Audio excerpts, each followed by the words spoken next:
او امیر معاویه رضی الله تعالی عنہ به د بادشاهانو عادتونه کول، د شاهانو عادتونه پکې موجود وو. یو ځل هندا خپله مورې فرمایي دغه ټایم کې ایمان نه دی راوړی، خو لیکن یو ځل وایي چې زما دا بچي عادتونه دا د سردارانو دي. سفیان هم په دغه ټایم کې ایمان نه و راوړی. سفیان رضی الله تعالی عنہ ورته فرمایي وایي داسې معلومیږي چې زه د مکې سردار یم، مشر یم د کافرو، نو زما ځای به دا بچی نیسي.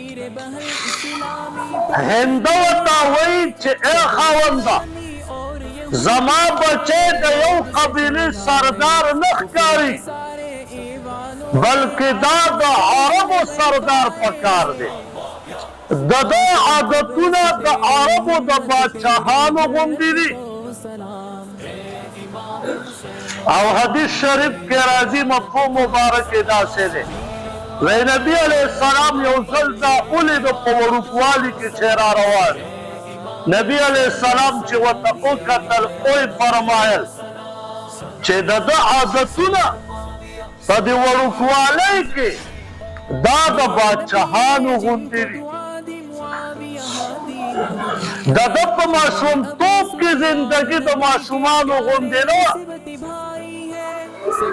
په دومره کم عمرۍ کې به د ده عادت لکه د لوی سړي لکه د بادشاهانو غوندې عادت پکې پروت. چې چا به یې لیده هغه به ویل چې دا ماشوم د ماشومانو نه مختلف دی و انداز یې د بادشاهانو غوندې دی.